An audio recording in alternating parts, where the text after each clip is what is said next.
Halo pemirsa Metro TV Lampung, selama 30 menit ke depan saya Herdiani Oktavia akan menemani Anda untuk mengupas tajuk dan juga berita apa saja yang sedang publish dan hits di 4 platform media Lampung Post Group kali ini. Dan saat ini bersama saya sudah ada Mustaan Basran, Kadif Pemberitaan Harian Umum Lampung Post. Namun sebelum kita lanjutkan untuk bedah tajuk Lampung Post pada kali ini, mari kita saksikan terlebih dahulu video editorial berikut ini.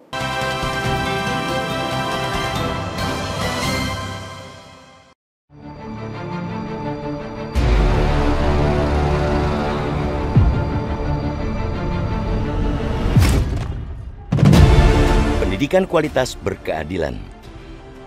Tahun ajaran baru sudah dimulai. Sejumlah sekolah sudah, terutama negeri, membuka pendaftaran penerimaan siswa baru untuk berbagai jenjang pendidikan seperti SMA, SMK sederajat, SMP sederajat, dan SD sederajat. Jika SMA dan SMP sudah pada tahap pengumuman, untuk jenjang SD negeri di Lampung baru saja dibuka pendaftarannya, yakni 3-6 Juli 2023. Penerimaan peserta didik baru atau PPDB jenjang SD dibuka untuk 4 jalur masuk, yaitu jalur zonasi 50%, jalur prestasi 30%, jalur afirmasi atau bina lingkungan 15%, dan jalur perpindahan orang tua wali 5%. Sementara PPDB jenjang SMP dibuka untuk 3 jalur masuk, yaitu jalur afirmasi, bina lingkungan atau billing, jalur prestasi, dan jalur guru dan tenaga kependidikan atau GTK.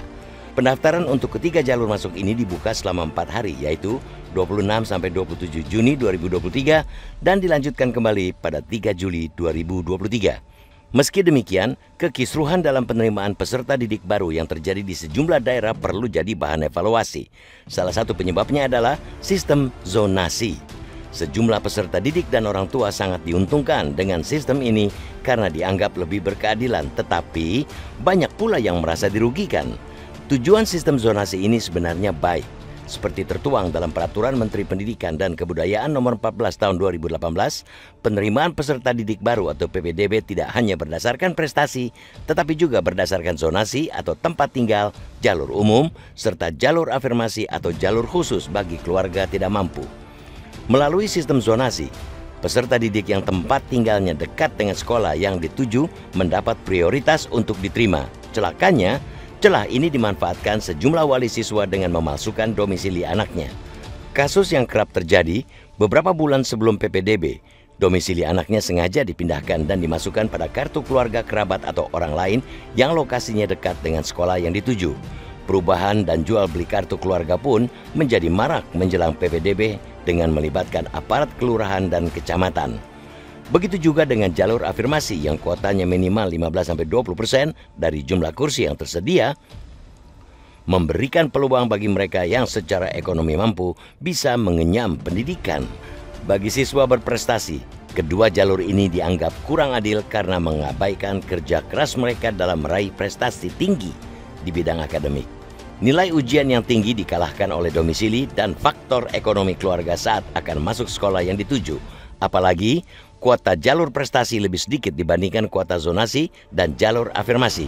Siswa berprestasi juga merasa dipaksa tak bisa memilih sekolah unggulan karena harus memilih sekolah yang dekat dengan domisili mereka walaupun bisa jadi kualitasnya kurang baik. Bagi pemerintah, zonasi dianggap sebagai langkah terbaik untuk memperkecil jurang mutu pendidikan. Tak ada lagi sekolah favorit atau sekolah pinggiran. Semua mempunyai posisi sama. Sekolah yang semula unggulan karena diisi siswa-siswa berprestasi kini harus menangani siswa yang lebih heterogen dari sisi akademis ataupun ekonomi siswa. Sebaliknya, sekolah yang dicap pinggiran harus meningkatkan kualitas agar setara dengan sekolah lain yang sebelumnya dianggap unggulan. Kebijakan pemangku kepentingan ini memang tidak bisa memuaskan semua pihak, namun menjadi kewajiban pemerintah untuk memastikan layanan pendidikan berkualitas serta sarana dan prasarana pendidikan yang setara sudah dinikmati semua sekolah. Tak bisa diabaikan pula, pemerintah harus segera menindak tegas siapapun yang terlibat dalam kecurangan PPDB. Sikap tegas dan transparan akan memberikan keadilan bagi banyak pihak sehingga bisa mengurangi keresahan. Sebab pendidikan merupakan salah satu faktor kunci dalam membentuk masa depan yang cerah bagi generasi muda. salah satu langkah awal yang penting dalam proses pendidikan adalah penerimaan siswa baru. Saat siswa baru diterima dengan baik dan disiapkan dengan baik, mereka memiliki kesempatan lebih besar untuk mendapatkan pendidikan berkualitas yang akan membantu mereka meraih potensi penuh. Sekolah bukan hanya untuk meraih kecerdasan, pengetahuan, tetapi juga membentuk kepribadian, akhlak mulia, serta keterampilan untuk hidup mandiri dan mengikuti pendidikan lebih lanjut. Karenanya, proses penerimaan siswa baru yang baik merupakan langkah awal penting dalam menciptakan pendidikan berkualitas dan berkeadilan.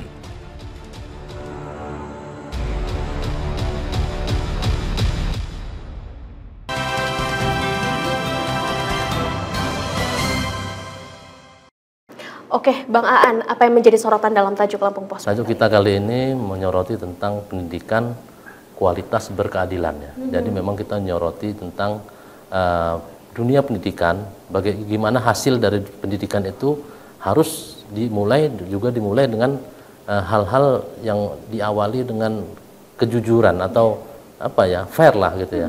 Nah ini kemarin sempat ada kisruh pada saat penerimaan peserta didik baru itu di tingkat SMA, makanya kita soroti ini jangan sampai hal ini akan mempengaruhi bagaimana kualitas generasi muda kita ke depan.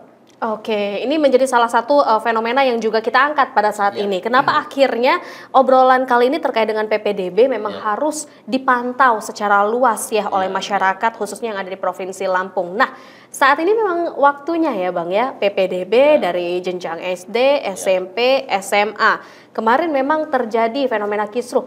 Apa sebenarnya faktor penyebabnya Bang? Nah, memang PPDB itu sudah dimulai ya, tapi kemarin yang sudah dimulai tanggal 26 27 Juni itu adalah tingkat SMA, sekolah menengah atas ya. Itu terjadi kisruh, diduga atau dugaan adalah beberapa calon orang tua calon peserta didik itu berupaya berupaya dengan cara apapun lah gitu ya, agar anaknya bisa keterima. Salah satunya dengan merekayasa data kependudukan. Itu yang sangat disayangkan gitu loh. Ini merekayasa data kependudukan yang biasanya memang mencoba masuk lewat jalur zonasi. Tapi juga ada yang misalnya dengan kepindahan orang tua gitu juga. Jalur zonasi itu misalnya mereka darinya dimasukkan ke kakaknya, mungkin pamannya, bibinya yang dekat dengan SMA itu. Sementara juga kalau untuk jalur kepindahan orang tua itu surat domisilinya lebih dari 5 tahun, padahal mereka belum 5 tahun. Ini kan sangat disayangkan.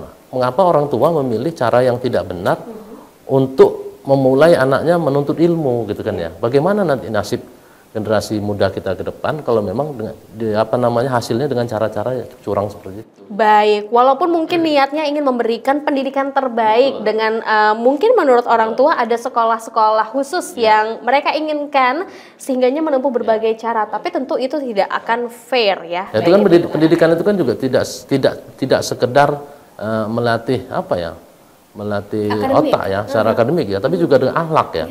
Kalau memang masuknya dengan model kayak gitu, dengan penuh kecurangan seperti itu, bagaimana nanti hasilnya anak-anak itu pada saat sekolah di situ?